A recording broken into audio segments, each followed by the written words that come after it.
मनोजी आणि मला सांगा प्रामाणिक की लढलो. मनोजी मला सांगा ही सगळी लढाई जी आहे या लढाईमध्ये कायदेशीर प्रक्रिया अतिशय महत्त्वाची आहे.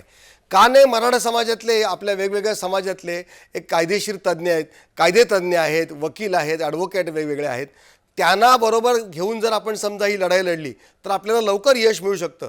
त्या दृष्टीने आपण काही करताय का?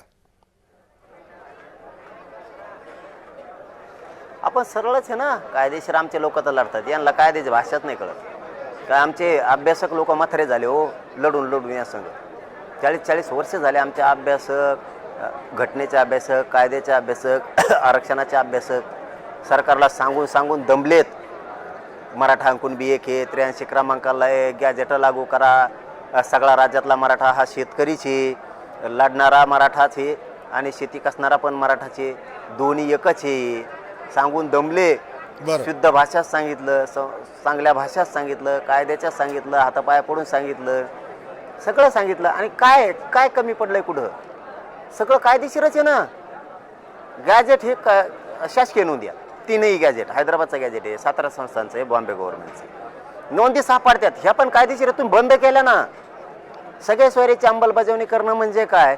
ज्या मराठीची नोंद सापडली त्याच्या स्वाऱ्याला पोटजात उपजात म्हणून हात घ्या ना. त्यांचा व्यवसाय सारखा आहे, आमचे रोटीपिटी व्यवहार पण होत आहेत. प्रॉब्लेम काय तुम्हाला?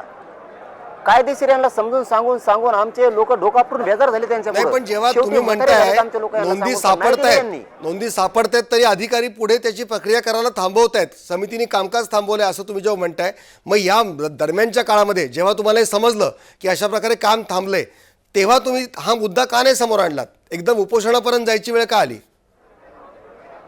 मग सांग, प्रत्येक वेळेस सांगितलं आम्ही वेळोवेळी. आता जसे जसे पुढे उपोषणाची स्टेप आहे ना तसं तसं नावं घेऊन बोलवलं. हे पहिल्या 2-4 दिवसात नको, नावं घेऊ घेऊ बोलतो.